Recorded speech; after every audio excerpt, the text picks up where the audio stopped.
How much of the work that the millions of global creatives do is original? Here's an uncomfortable truth. Very, very little. Will I be replaced by ChatGPT? No. Will some or even most of my work be replaced by ChatGPT? Yes. Such is the quandary for writers, directors, illustrators, and other creatives in the decade ahead. How many creatives will survive? It's not a happy picture, and this is why.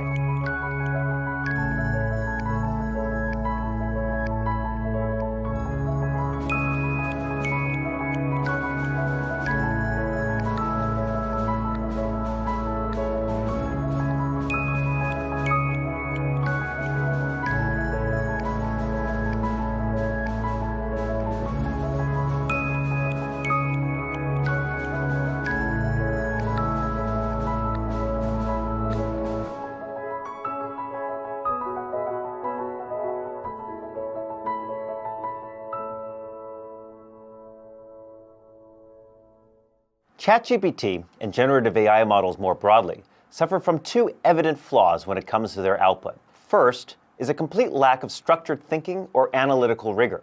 ChatGPT and other AI models don't actually know anything, but are rather taking inputs from users and producing outputs using a probabilistic model of what seems right.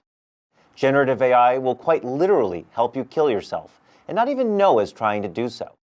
Second, generative AI models lack any capability to be rigorously original. This often gets confused with their ability to be stylishly original. These models can indeed invent worlds and images and paintings the globe has never seen before, or provide tools for creatives to perform their craft. Style and creative productivity is not rigorous originality, though. AI models can't develop a logical argument on a topic they haven't seen before for the simple reason that they have no actual cognition. Probabilistic language models are a far cry from an intelligence that can acquire, process, and synthesize knowledge into logical relation. The quandary for the creative class is this: how much of the work that the millions of global creatives do is original? Here's an uncomfortable truth: very, very little. Most journalism today is a rehash of press releases, news conferences, and PR-mediated information. Most marketing copy is a simplistic remix of prior work. Nearly all editorial columns and DC-style think tank policy memos have conclusions that are obvious before they are even written, while having about as much personality as a blank chalkboard. How much of our social media conversation is insightful? The answer, basically none, especially on that hellscape known as LinkedIn. That's the analytical side. On the creative side, it gets more ambiguous and open to interpretation. But ask directly, how many artists and auteurs ultimately develop their own taste and a sense of their unique contribution to the creative output of humanity? Originality is a tough bar to meet.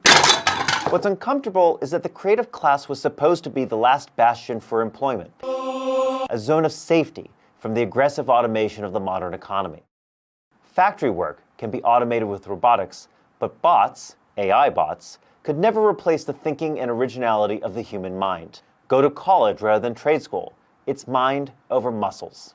What was patently obvious, though, is that the economy never needed tens of millions of writers, artists, and other creatives. There's never been an audience for all of these people and all of their work, which is why the remuneration and job security for these professionals has been plunging. While the internet is often blamed for disrupting the economic models of creative and intellectual work, few seem to point out that incomes have plummeted just as the supply of creatives dramatically expanded.